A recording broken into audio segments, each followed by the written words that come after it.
Hello guys! Magandang gabi sa inyong lahat. Ano ang filter na ito? Para nagkamali ata tayo. So, we are live now here at Global TV Network. At nandito tayo ngayon in our locality. Nandito tayo here in Bacolod and I hope you guys are watching.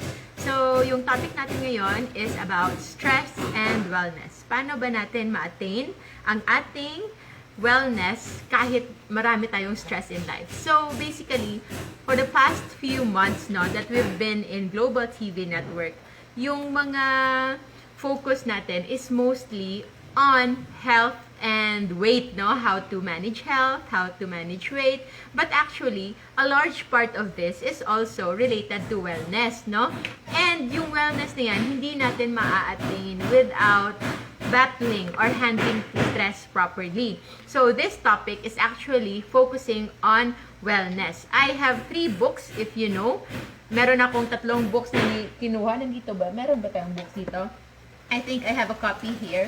So, we have 3 books that we published. We have book 1, we have Perfect at Last Health, Perfect at Last Weight, and Perfect at Last Wellness. So, this is book 2. So, usually, yung focus natin is on health and weight, weight management. But actually, yung isa sa pinaka-importante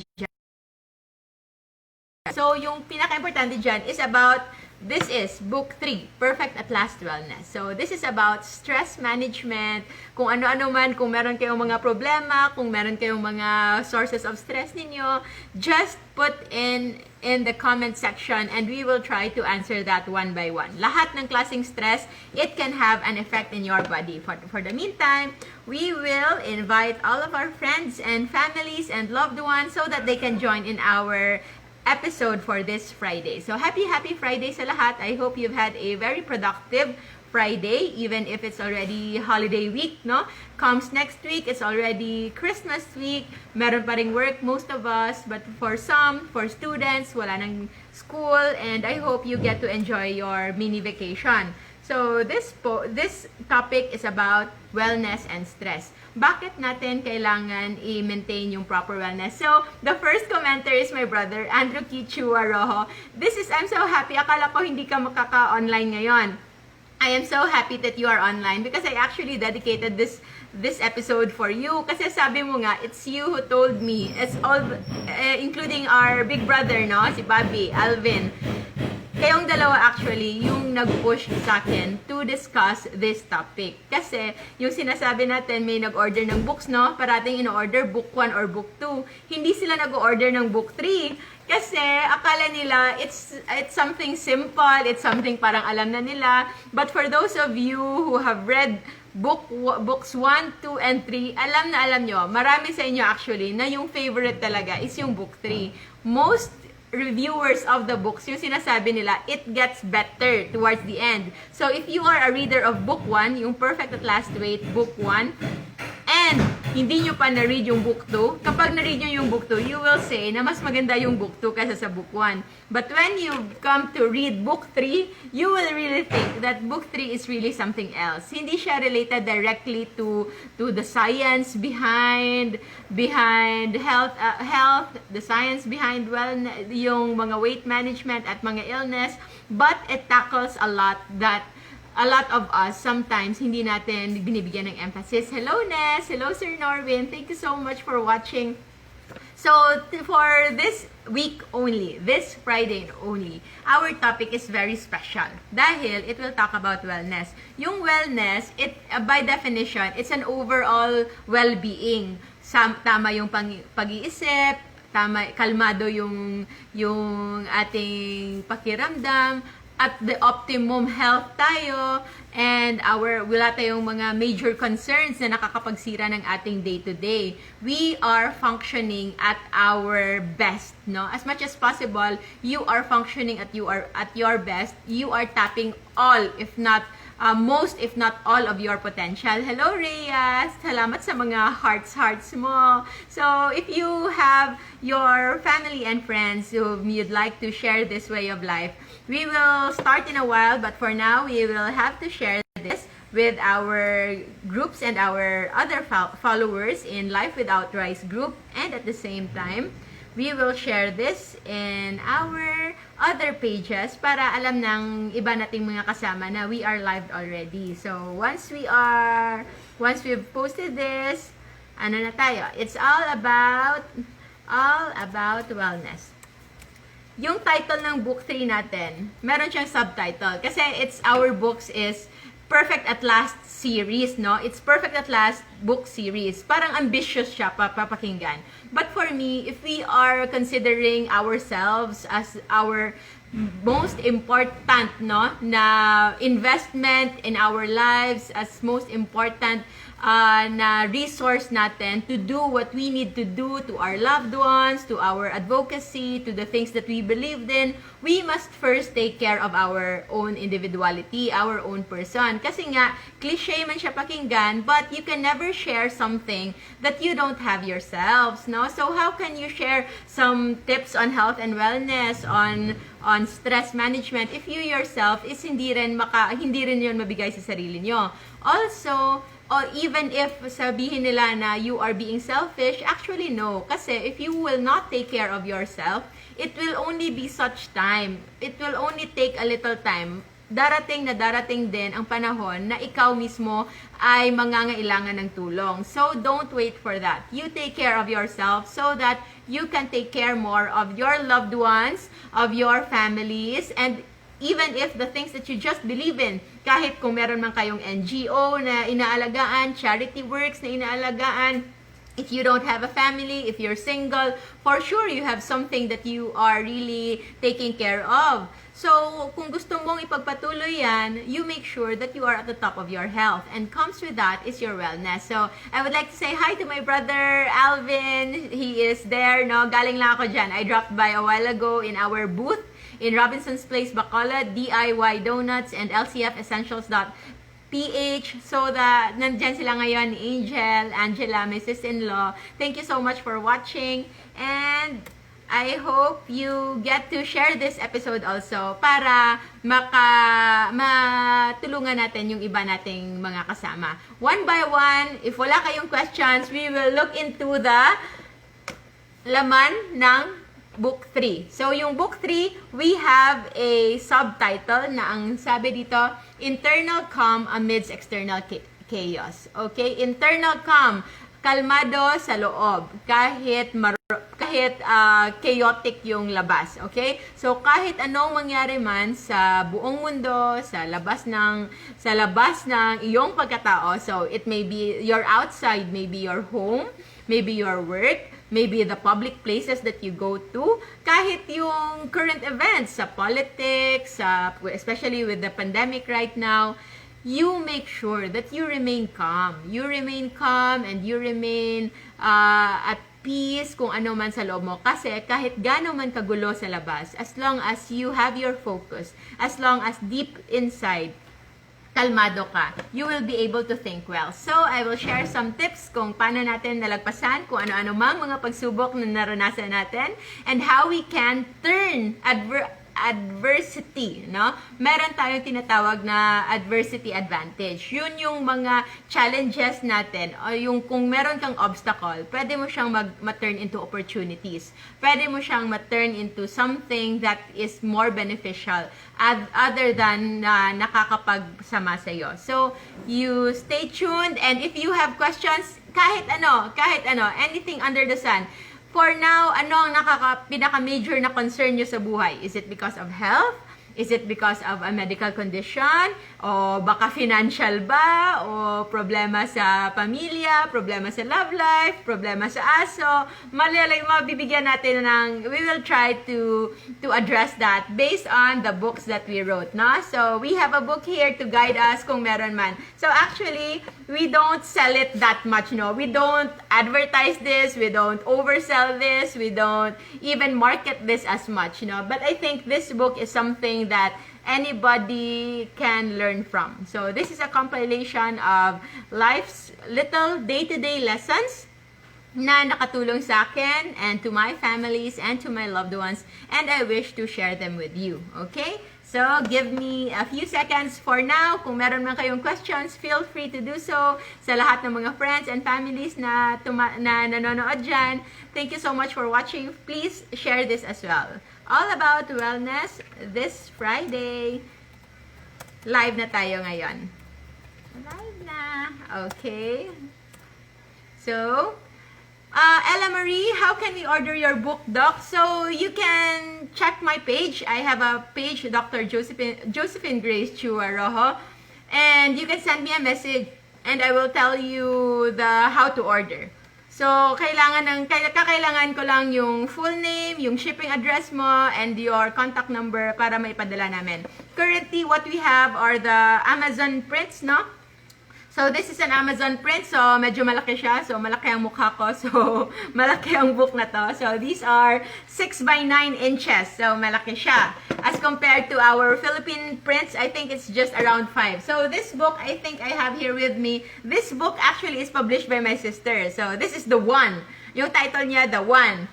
Finding that person who will change your life for the better forever. Okay? So, hindi ito about love, but it's about actually finding yourself. It's really a good book then. So, this is by my sister, Attorney Jane Catherine Rojo. So, this is her. So, as comparison sa ating Philippine prints and Amazon prints, so, ganyan sila. Okay? So, ganyan. Okay? So, mas malaki yung Amazon print. So, it's 5 by 9. Hello, Connie! Watching here in Isabela. So excited for the book. Oo nga, hindi pa ba dumarating? I'm really excited for you to read those. For those of you na nagtatanong, no, what are the books about? So, book 1 is about weight. So, perfect at last weight. It is about attaining an ideal body weight, the fastest and most natural way. Para ito sa gustong magpapayat na na-try na, nasubok na lahat ng possible diet tips, lahat ng possible exercise regime, and yet hindi pa rin pumapayat. So this is the answer. It will tell you exactly what to do, how to do it, and most importantly, what mindset to have para ma-attain nyo yung goal nyo. However, for those naman na hindi kailangang magpapayat but still aims to improve their health, kasi hindi lang naman yung weight yung basihan ng pagiging healthy. In fact, no, lucky are those who are growing wide, yung tumataba, kasi malalaman nila, they can gauge easily if they are already taking so much than they need, more than what they need, kasi tumataba sila. But there are a lot of people, about maybe half of the population, hindi tumataba kahit gaano kasobra ng kinakain nila and how frequent they eat.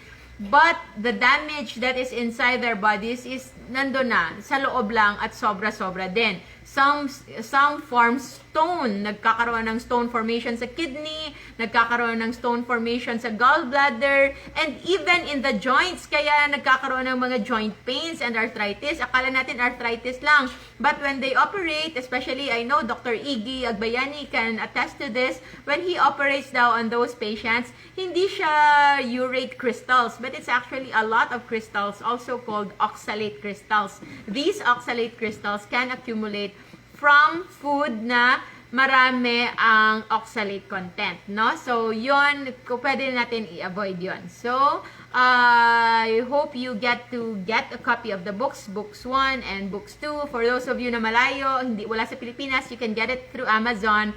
But if wala naman, walang Amazon din sa place nyo, just send me a message or send me an email. My email is full. josephinegracechuarojo@gmail.com. Kompletong-kompleto yan with my middle name on it kasi mahal na mahal ko yung mom ko, si Maming. Hindi pwedeng iwala yung middle name namin. Yun yung kailangan kompleto. So, that's my email address. You can send me an email and I can send you an ebook copy of the books if you want. So, Ryan Poncardas, good PM, share lang ko sa group. Yes, Rai, please do. Please feel free to share. So, magsisimula na tayo with our topic for this evening. So, this is about wellness, it's about stress management, and partly, it also tackles about mental health. So, bakit ko nilagay sa last yung book 3 sa series na to, ang yung wellness? Thank you, Ma'am Ming. Thank you for the love. Of course, I cannot give love if I don't accept it myself, no, if I don't receive it myself. So, I've been receiving love since I was young. First from my mother and my siblings who are watching. Hello, and that's why I am sharing the love that I have with everyone. Kasi yun lang naman talaga yung kailangan natin sa mundo. We spread love to everywhere, to anyone. Kasi it is something na hindi nawawala. It is something na hindi nauubos as long as you give. But, hindi lang pwedeng give ng give. You have to give, but you should also make sure that it's not the cause of your stress, okay? Marami dyan na sobrang magmahal, pero grabe pa rin kung nasasaktan. Bakit kaya? Bakit ganon? Actually, yung isang factor lang dyan is kung magmahal sila, meron silang expectations. It's actually the expectations that makes you feel pain, that hurts you. But without expectations, the moment you give love, and kapag binigay mo na yon at binigay mo na ng buong buo, you should be happy that you were able to give that. Expecting something in return will be your end. Expecting something in return will be the cause of your hurt, will be the cause of your pain. That's one of the major stressors na minsan hindi natin nalalaman. Sometimes we make it unaware of these things, but actually the things that hurt us the most are the things that we care, but we care with expectations. So, medyo mahirap man siya. It might take some practice, it might take some time, but there is really a better and cleaner and more peaceful life if you don't have much expectations, especially to your loved ones, no? So, part of that is in the book. So, we have in here, marami tayong ganyan eh. So, meron tayong mga 10 core values to live the most fulfilling life. Do you want to know kung anong 10 core values na yon? We also have, the first section here is about stress. Stress, is it mental or physical? We have to figure this out, this ancient enemy. So, we have to figure this ancient enemy. Because, minsan, hindi natin alam, stress na tayo at hindi natin naiintindihan yung nararamdaman natin. But we have to also recognize the biology behind it. So, there are certain instinctive response to modern day stress, no? So, yung katawan natin, as what we always say, no, it's like a caveman. Hindi pa rin sanay sa modern day stress. Kaya kapag nasa traffic ka, kapag nasa opisina ka, at ay, pinatay ng aking Lizzie yung lights. Kapag, for example, nasa opisina ka, pinagagalitan ka ng boss mo, tapos stress ka kasi umuupo ka lang. It is because on our caveman days, yung sa mga ancestors natin, the moment we have a stress, most sources of stress noon is actually physical. Walang masyadong mental stress, walang masyadong peer stress or pressure, mental pressure or psychological pressure. It's more on physical stress. That's why whenever you're stressed, na-activate yung fight and flight response mo. Kapag na-activate yung fight and flight response mo, yung adrenaline mo, yung stress hormone mo, umaakyat din. It will prepare you to either fight or flight. It's either makipag-away ka sa kalaban mo or you have to run for your life. So, both will intake a lot of energy. So, kapag tumataas yung adrenaline at saka yung energy at saka yung stress hormone sa katawan mo, na-activate din lahat ng mga muscles mo, lahat ng mga sources of energy mo, both glucose and both fat stores, pwede silang ma-activate. However, with the modern day stress, for example, you are an accountant or sales representative na merong hinahabol na quota, sobra-sobra yung stress hormones mo sa katawan.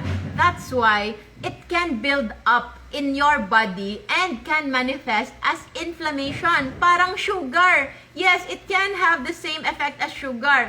It will make you restless. It will make you increase your fats, no? Yung blood lipids mo, yung blood cholesterol mo, it can increase and it can even deposit fats on the wrong places. Yung sa tiyan, sa visceral fats. Kaya maraming mga office workers na yung tumataba is aside sa from sitting, no? Sitting is actually not very healthy. As much as possible, you avoid sitting. You can do walking, you can do standing as much as possible, or kung meron man, kung pwede kang, capable ka to do squats, much better, but not sitting. Although ako, umupo ako ngayon, but it's actually the first time that I sat still today para lang sa inyo. So, those stress na hindi na na-activate, na hindi nagagamit yung sugar, yung fats na supposedly i-burn mo with fight or flight response can accumulate inside your body. And it can cause build-up of fats, it can cause build-up of stress hormones, and it can cause inflammation. That's why kapag on chronic stress ka na, hindi na maganda. A little stressor each and every day is okay so that to keep you going. Kasi kapag sobrang monotonous na, kapag wala namang stress, wala ding activation. You will go into a parang use and disuse. So, use and disuse, ginagamit at hindi ginagamit. Kapag nadi-disuse na, just like our muscles, kapag hindi ginagamit, nanghihina din. So, we need a little stress in our lives, but not too much and not all the time and not every day. Hindi dapat na chronic stress, or else hindi ito healthy in the long run. So, acknowledging this, for example, nasa traffic ka or nasa opisina ka, pinagagalitan ka ng boss mo, nafe-feel mo yung mga paa mo, yung mga legs mo sobrang restless. That's why you jiggle your legs, or yung mga gumagalaw, nagfi-fidgeter, yung mga ganon. So those are manifestations of instinctive response to stress. Instinctively, we respond to stress. However, with the situation, hindi natin kailangan tumakbo, hindi na natin kailangan physical na umaway. So those are building up on our head, no? So we are fighting against our instinct. So that is where stress lies, no? So one way to combat this is to acknowledge this first, no? So you have to know bakit ka stress in the first place, at you have to function it, you have to process it naturally, you have to process it mentally, and as much as possible, rationally. Dapat rational yung pag-process natin. Or else, if you will become biased, you will never turn that into an opportunity to improve, an opportunity to do better. So, take for example, pinagagalitan ka ng boss mo. I'm sure, sasabihin mo, galit na galit ka na sa boss mo, ba't tinitimpi mo lang? Kasi alam mo, boss mo siya, hindi ka pwedeng magalit. But you can always take it objectively and rationally. Try to see the point. Bakit ka pinagagalitan ng boss mo?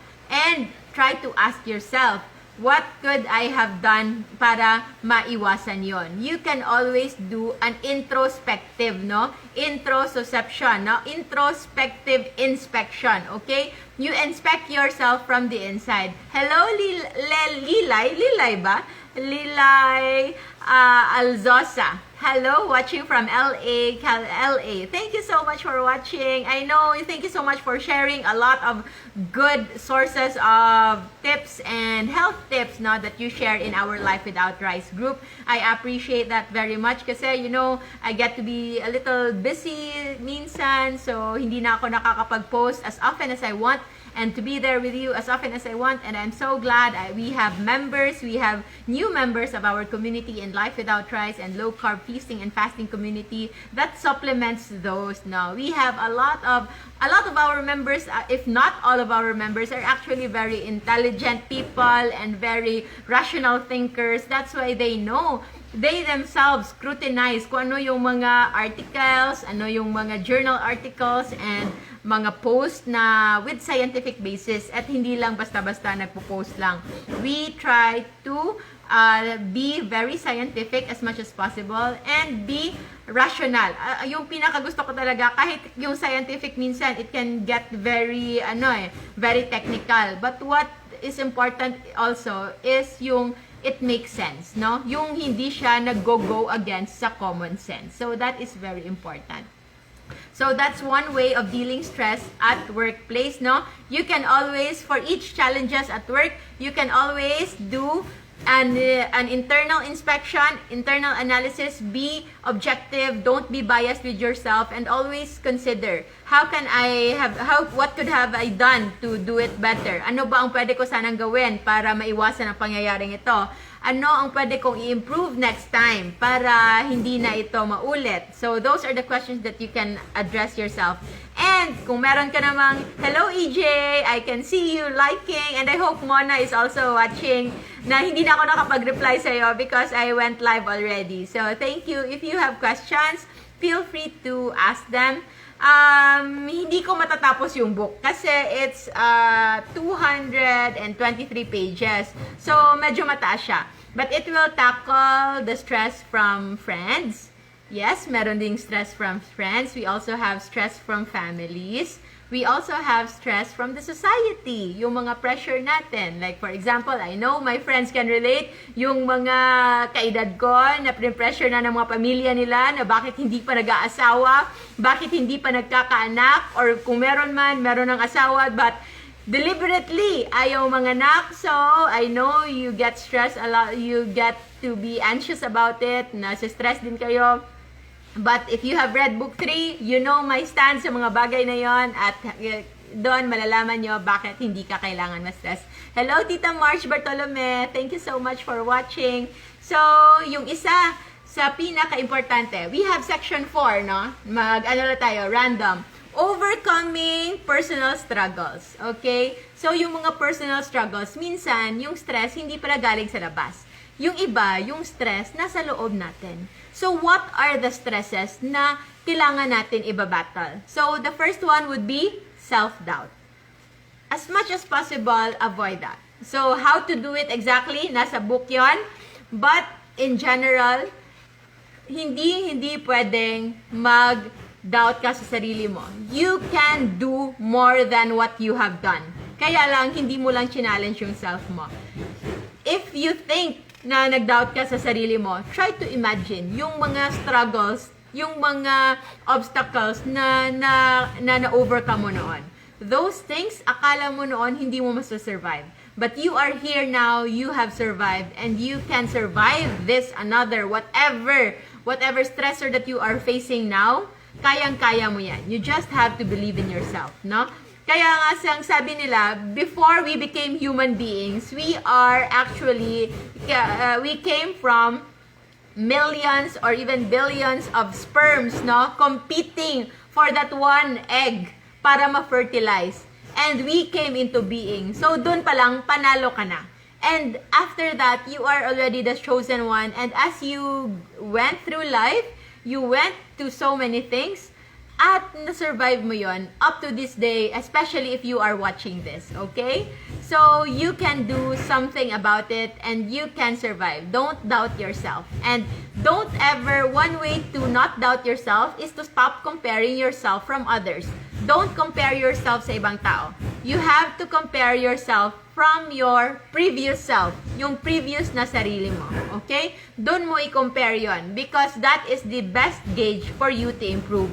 If gusto mong i-compare yung sarili mo sa ibang tao, you use it on the positive side, meaning you use other people to inspire you, to motivate you, but not to make you feel bad na madadown ka na.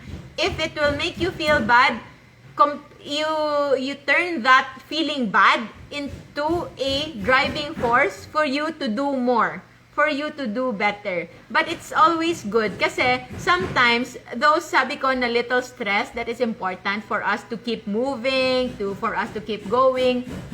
That is true, pero it is not sustainable in the long run. There is sustainability when your source of inspiration or your source of motivation is actually something positive because it will just build up. But something negative, it will be okay in a little while, tapos minsan, madadown ka na naman ulit. So, it's good that your source of motivation, your source of inspiration, your driving force in doing things is something positive.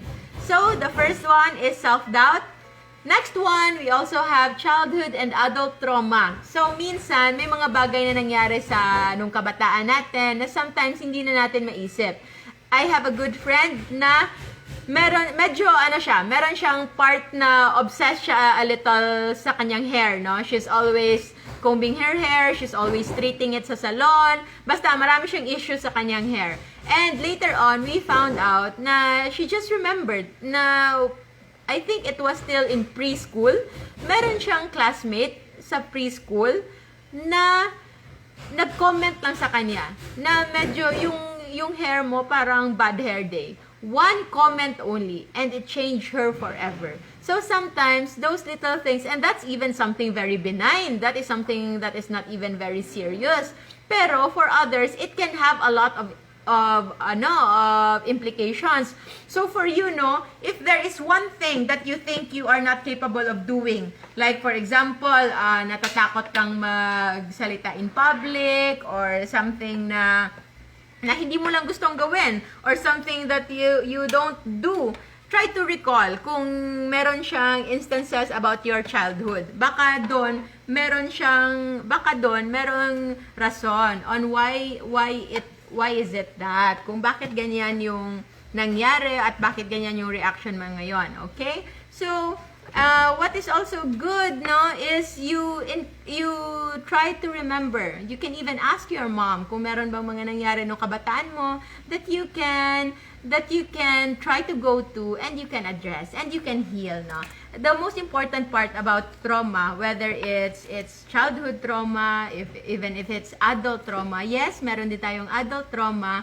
Importante po, maganda talaga na ma-address yon. Ay, hello, Banji. May nagpupukpok ko. Oh, meron kaming kino-construct sa labas. Ongoing construction po talaga. Kaya medyo po ba yung may nagpupukpok. Sige lang, hayaan lang natin yan.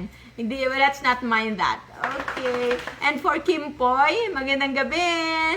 Hello, good evening. Good evening, Glow. So, from Glow family ba si Kim Poy? Thank you so much. Sir Jojo Libuan, Ma'am Margie Mugakar, Melanie Benafe. Thank you so much, everyone, for watching. I hope you are there. Na putol ba tayo? Or are we still live? So,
okay na po ba? So, are we live na? I think okay na. Yes, we are okay. So, we are live again. Sorry po for the technical interruption.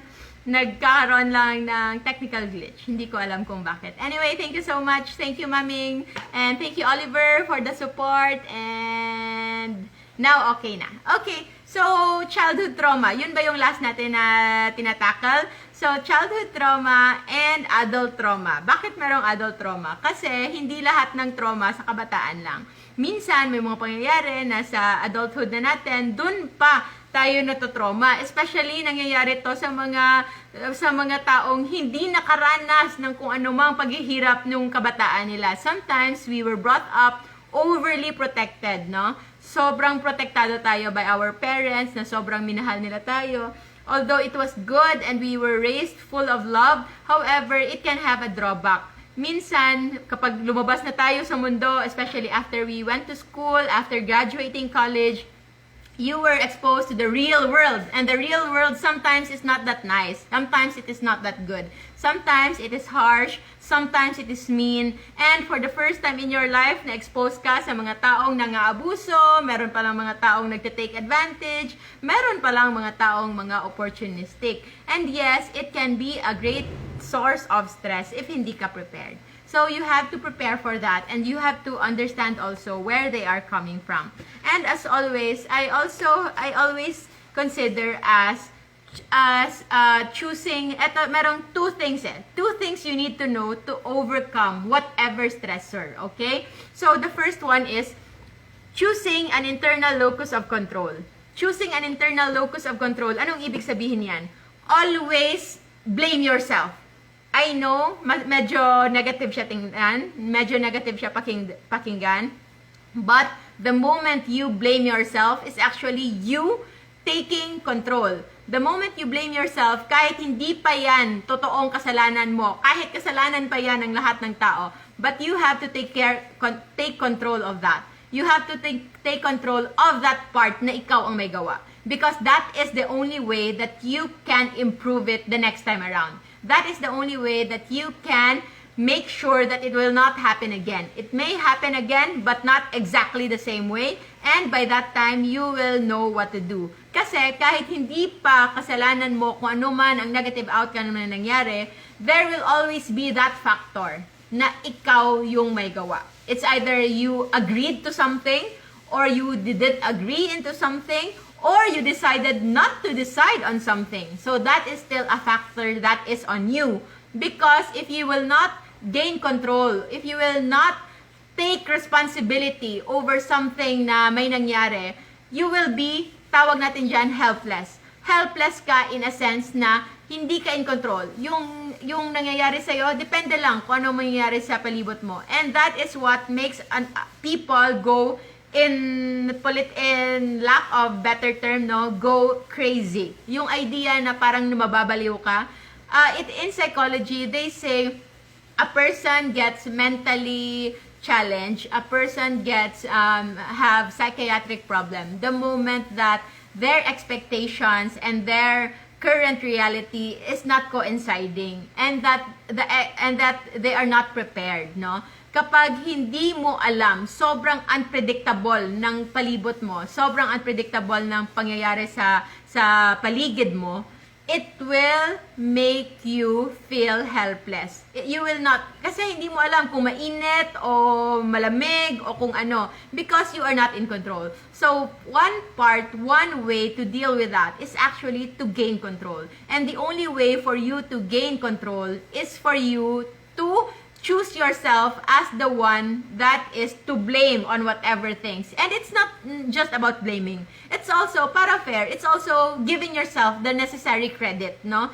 Be factual, be objective, be rational. And sometimes, it is okay. It is okay kung after dealing with so many factors, for example, merong masamang nangyari. So, if you try to break down before nangyari yung masamang event na yon, you were able to think of the 10 opportunities that led to that bad event. Yung first, pwede sana, kung hindi sana nangyari to, hindi mangyayari to.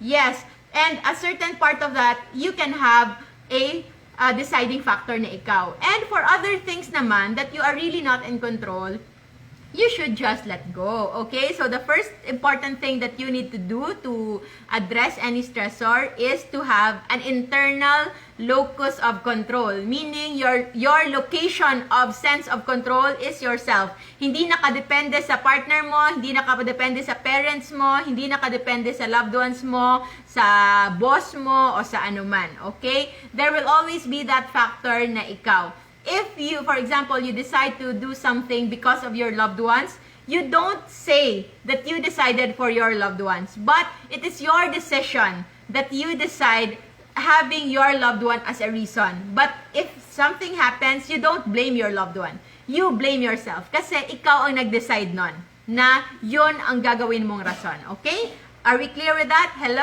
Enjador, Sir Nor, thank you so much for watching. Yes, to be in control is to be empowered. And to be empowered is something that you can maximize this life, no? Whatever things that you have to do, you can do if you are in control. Tsaka yung second thing that you need to do to overcome any stressor whatsoever is letting go of the wrong things will set things right. Okay? So, you have to let go. Yung mga ibang tao na, yung ibang bagay na hindi mo talaga makontrol, for example, especially the negativity, the grudge, the hate, the blaming of others, especially yung mga pag-pinpoint kung sinong may kasalanan, the negativity, if you let that go, it will make everything right. Cliche man siya pakinggan, but it really is. Kasi the moment you focus on the wrong things, it will reverberate. It will continue. It will have a vicious cycle. Whatever your thoughts, it will become reality. So if you're thinking of negative, magkakaroon yan ng vicious cycle and you will continue to be stagnant. Masastagnate ka sa negative event na yan. So whenever you're in a situation, whenever you're in any stressor, you try to do two things. Try to assess yourself. Ano ang contribution ko sa pangyayaring ito?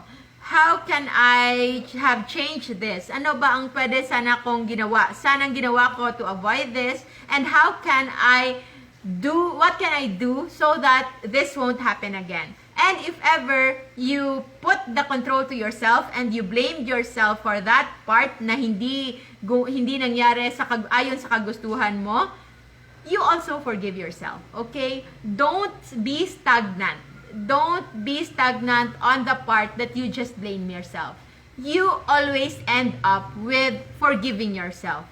You should forgive yourself, or else blaming yourself alone can be a very large source of stressor din for the many. It is guilt, no? An unfounded guilt. Yung guilt na hindi talaga healthy na in a sense because it's already affecting your function on your day-to-day. It's also not good. So, guilt is useless kapag wala kang ginagawa about it. So, you blame yourself and then you forgive yourself. But with a premise that you have to improve the next time around. Okay lang daw magkamali. Okay lang magkamali ng maraming mali. But kapag nagkakamali ka ng paulit-ulit, that is where the problem lies. And that is something that you need to improve. But if you were able to cover that, you have an internal locus of control, you were able to forgive yourself, and you were able to make sure or to adjust and to prepare that those things that you regret will no longer happen again. That is the time that you have to let go all the negativities and all the things that you are not in control. That way, you can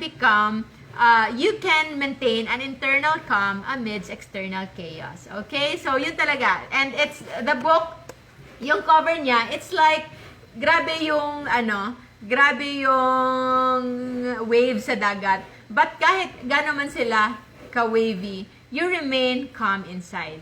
So, regardless kung ano ang nasa labas, what is important is kung ano ang nasa loob. Okay? So, yan muna. If you have any questions, only yourself can help. Yes, Oliver, tama-tama yan. And Marby, hello. Thank you so much for watching. So, eto yung nasa likod ng book. I will read that to you. So, this is your back cover. So, ako yan. Ito yung book 1 and book 2. Kasi, ito yung book 3. So, ito na yung pang last. Yung sa likod, ang sabi, stress, regardless of cause, is inevitable. Okay? So, hindi talaga may iwasan. We are living, hello, Chlo, I see you online. Because stress is part of our lives day to day. But how we cope and come out of it determines its full impact. So, depende kung ano ang kalalabasan natin after that stressor. Whether it's emotional, whether it's financial, intra, meaning sa loob sa loob mo, or interpersonal struggles, yung mga problema with other people. There is a way for us to overcome all of those and even improve our overall well-being afterwards. So, it is actually if you've been following me, no, I've always talked about hormesis. So hormesis is the idea that what doesn't kill you makes you stronger. So this is the same way. If you overcome a stress, the moment you're done with that kind of stress, you can become better. So, serenity prayer. Nice. Yes, yun talaga yung pinaka-importante. Marasigan, Mira Richel. Hello! Hello din po. Thank you for watching. So, this book is more than just self-discovery. It can be a start of a journey towards living an extraordinary life. When we pair it up with self-mastery, that is being a master of your own self, and various techniques that optimize the power within us, we become limitless. Okay? So, we become limitless in a sense na kayang-kaya natin gawin ang akala natin hindi natin magagawa. So, you can drive inspiration from anyone around you. You can, if I have to quote, no, from the book na The One, yung book na The One, yung one recommendation dito is for you to have a constant 5 sa buhay mo. Those constant 5 are those people that you look up to, and as much as possible you can become. So you should become the average of your constant 5, okay? So kung for example, if you have a family na you have family members that you drive inspiration, they can become your constant 5. But however, if the family is not a very good source of inspiration to become your best self, you can drive inspiration from other people. It can be your colleagues at work, it can be your mentors at work, it can even be your friend, or kahit younger sa'yo. Age doesn't matter. It's someone that you look up to, or someone that you wish to become, at least, no? We are not saying that you have to change, but we are saying that there's always a room for us to improve. And those constant 5, no? Yung constant 5 people or character in your life that you drive inspiration, that you drive motivation to become better, kapag in-average mo silang lahat, that's you. Okay? So if you want, for example, if you're very specific in your life, for example, you are an artist, so you have a mentor or an inspiration as an artist. For example, in your career, meron ka ring boss na sobrang pinipeg mo as future self. If meron ka ring family na very kind and very generous na you want to become, you can also have that. And about the other one naman, na for example, if you know someone that is very carefree, na kayang i-balance lahat, so that can also be you. And of course, other things. For example, a family man na sobrang dedicated sa family niya. And if you want that also, you can choose. You can choose whoever 5 people or character in your life that you want to be inspired to become. Okay? So, yun yung constant 5 natin. So, recognizing this within you can be the key to unlocking your greatest potential of becoming the highest version of yourself and live a life so beautiful that you would want to relive it over and over again. Diba? Ang ganda. Kasi, if we only have one life, and what is nice is for us to live a life na if we are given a chance to live it again, we will still choose the same life because we have lived it so well and so good. And it doesn't need to be like monetarily, financially abundance. Okay? Abundance, it's all in the mind. Okay? You focus on the things that you should be grateful for. Every day, you should be grateful for. You can think of 3 things, no, that you have to be grateful for every day. The moment you wake up and before you sleep at night, just be grateful for all of those. And also, don't forget to say your intentions, whether it's in a form of prayers or meditation or just talking to yourself. That is already expressing your intentions, the things that you want, the things that you wish, the things that you really would love to have, and then give thanks, give gratitude. A grateful heart, a grateful mind, yung parating nagpapasalamat, is actually the ones that are being blessed. Being blessed is not receiving the blessing. It's welcoming the blessing and already seeing the blessing na nasa harap na ninyo right then and there. Okay? So, this book is a lot. Meron ding nagra-random lang ako na open ha. So, in chapter 15, we have this. Family, all the good and otherwise. So, aminin natin, hindi talaga lahat sa family natin are yung kung pwede pa lang, sabi natin, if only I can choose a family, no? Parang hindi sila included, okay? So, kailangan nating tanggapin. We are not saying that we disown them. We are not saying that you forget about them or you abandon them.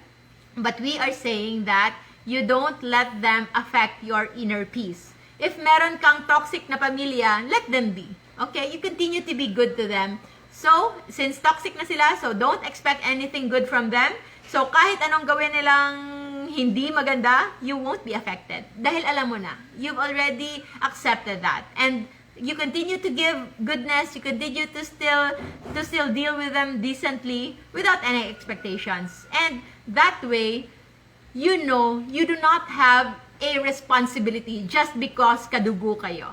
I don't know, I'm not sure with you, but for me, blood relatives, especially the ones that I don't grew up with, yung nakilala ko like last month lang or ngayon lang. I mean, I put premium on experience, on memories, on our times together. But if not, like ngayon lang tayo nagkita, ngayon lang tayo nagkakilala, at right then and there, you will tell me something, like you will point out something about my life that you don't agree on.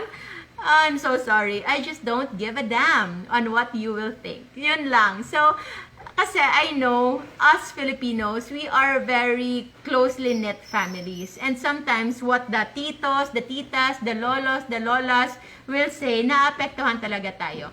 But this way, I am telling you, for you to be sure with yourself on what you want, on who you are, on what you need, and you don't depend your identity based on other people, kahit relatives mo pa sila. You are the ones who know yourselves better. You do not have the responsibility, no, to change your identity or to know your identity based on what others will say, based on what others' expectations, no? I know I have a lot of that, and thinking people, baka inisip nila, they have a lot of expectations, especially for the children. Kasi yung mga children, since wala pa sila masyadong identity sa mundo, usually the relatives will compare them to the parents. Okay? It's nature. It's nature also that we don't have a choice, but we compare them to the parents. Ay, parang yung papa mo ka talaga, or katulad ka ng mama mo. But make sure that we recognize that those children, we as children, we are separate individuals. We are our own individuality. And yes, it is good if we get the good influence from the good side of our parents. But if ever we have their bad side, we try to improve them. Okay? We try to improve them, and we don't label ourselves. We don't depend our identity from others' opinion. Others, meaning others outside your own. You can assess if they have a point, if it can be a source of motivation for you to improve, for you to become better, but don't let this become your sole reason to change or improve. You should always assess yourself. You should always have an alone time, a time for you to think for yourself kung meron ba talagang point yung pinagsasabi nila. Or else, if you are not sure of yourself, that can be a major cause of stressor na useless. It is a stressor na hindi mo kailangan sa buhay mo. Merry Chris Kaday, thank you so much for watching. You're very much welcome. So, we will randomly pick again another chapter. Third, eto, offer, kasi merong tatlo. Ano ba yung sub-chapter na to? Kasi third na siya. So, we have to discuss the first three. So, merong ano yan? Second, third. Yeah. Okay. So, 3 things you need to do to execute Project Happy You. Okay? So, ito na yung last natin kasi ma-delay na tayo, mag-overtime na tayo. 'Di ba yung section 1, it's composed of 4 chapters. It's mostly about stress, no? Section 2, it's the 2 things you need to know to overcome 1,000 stressors. So, at yun na yun. Yung locus of control and letting go of the wrong things.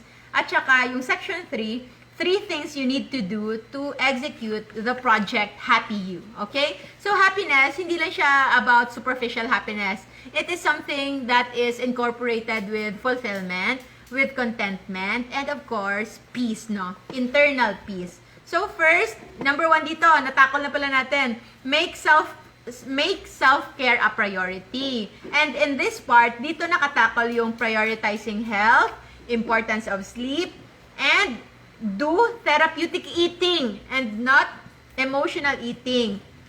And of course, as we always believe, since yun yung pinapractice natin, incorporating fasting and exercise. And the second thing that you need to do is to tap your potentials. Okay? And meron siya, naka-open close parenthesis siya, tap your multi-potentials. Because you don't just have one potential. You have a lot of potentials.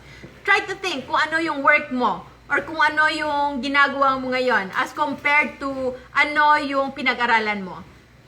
A lot of us are doing things that are not a product of our education, of proper education like school. So the things that you do, the things that your friends let you do, the things that people around you ask you to do are actually the things that you are good at. So try to think, no?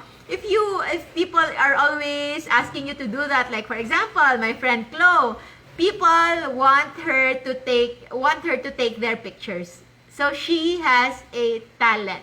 She has an eye in getting really good pictures. So actually, that's already one of her talent, and that is very far from her work.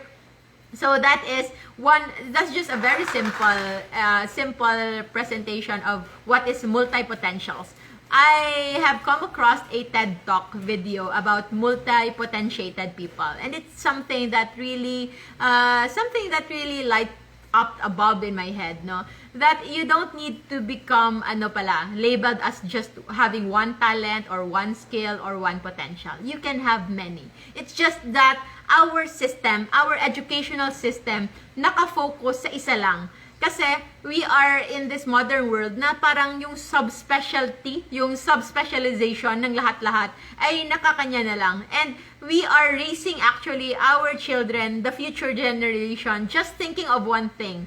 And if they failed on that one thing, it can be a major cause of self-doubt and stress and anxiety and God knows what, kung saan pa papunta yun. But if we are open into having a lot of potentials, a lot of skills, a lot of talents na hindi kailangan nakafocus sa pinag-aralan lang sa school, those children, you just don't know. They can become world-renowned, they can become even experts on their own field na baka sila pala makadiscover. Don't you know na yung mga greatest discoveries sa mundo ay nagagawa ng hindi ng mga subspecialist, meaning yung mga espesyalista, nagagawa ito actually ng mga tao na tawag natin are multi-potentials. Hello, my dear Kim Saskia. I saw you liking this episode. Thank you so much for that love and thank you so much for being my guest last week lang ba yun? Last Monday? Was it last Monday? Parang kailan lang? Or no, last Friday, a week ago na pala. So, like for example, sino ba? Si Leonardo da Vinci, Leonardo DiCaprio, no? So, I wrote that in the book. We thought of him as just an artist, But you know that he is also a mathematician. He is also a very scientific person. That's why hindi lang siya right brain or left brain. He's actually both, no? He is functioning, both of his left and right brain are well developed. And it is not something that is akala natin pang once in a lifetime lang. We can be that. Our children can be that. And no matter what age you are, it is not a reason. It is always never too late to learn something. Okay? And third, for that happiness, no? This is just speaking of happiness. That is just section 3, ha? Kasi section 4, section 5, section 6, until section 7 pa tayo. But for this episode, we will just end this for chapter 9 of section 3. Because the most important, the cherry on top on happiness is actually to offer yourself to what is good without any expectations. Okay? You offer yourself to something that is greater than yourself. Okay?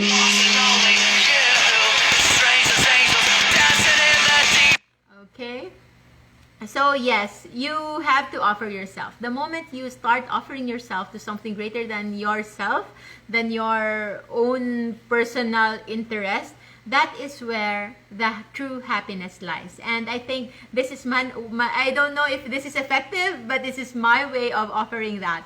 It is something that I believe in, and it is something that I am offering. Whatever I know, whatever good things I know, especially when it comes to health and wellness, I am sharing this with you in hope that even just a little, kahit konti-konti lang, it can have a good impact on your own. So you can do that. Kahit ano pa yan.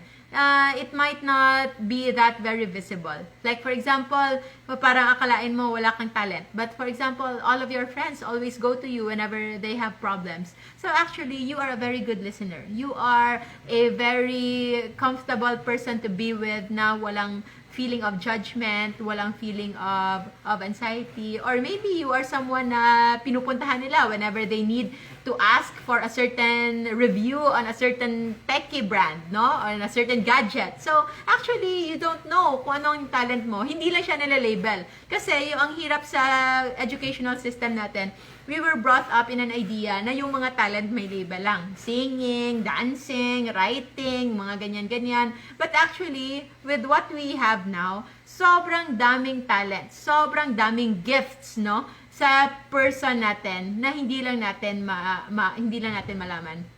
One way to know what gift you have is for you to check kung ano ang mga usual na mga requests and favors that people ask you to, especially your friends and loved ones. Hindi yung mga nang-aabuso ha. So if you're meron nang-aabuso, you should be able to guard yourself also. Not just for you to not become abused, but also for the abuser to become not abuser. Because it will also be sad. It will only take time. It will only be so much na those abuser will be left alone kasi iiwasan siya ng lahat ng tao. But you, if you recognize that, you can try to help them by making them aware, no? And try to tell them that it's not good, okay? So, Chloe, that is so true. Depende sa support. I know Mommy is so supportive in my endeavors. Yes, Mommy is so supportive in many of my endeavors. And part of the book is also will tell you it's good. A lot of us are very blessed to have supportive parents and families. But for those of us, for example, born without parents or those born with parents who passed away early, don't be sad, no? There will always be that someone who will cheer you up. And as always, you don't depend your happiness or strength from others, no? Yung other people, yung family, that is just an add-on. Plus factor lang yan. But the primary driving force should become to you. How much do you want to improve? How much do you want to have a better life? How much do you want to be happy? And how much do you want to have peace in your life? It will still start with you, and the major factor will also end with you, and the other people, your loved ones, especially strangers who eventually became families, will just become cherry on top. Extra na lang, desserts na lang sila. But the main course, the main driving force, the main motivation will be on you. Okay? So I hope that is something that you have learned some. It's quite a fast Friday. I thought marami pa tayong time, but it's already 6:35 and we're already 5 minutes past our time. Thank you so much for watching. If you love this episode, no, just put in the comment section, and if you want to discuss any other topics, especially when it comes to health and wellness, feel free to message me or write in the comments so that we can try to tackle that comes Monday. So, sa Monday ulit, 5:30 p.m. here at Global TV Network. Thank you so much for watching. Thank you so much for being with me. And happy weekend to all. Bye-bye!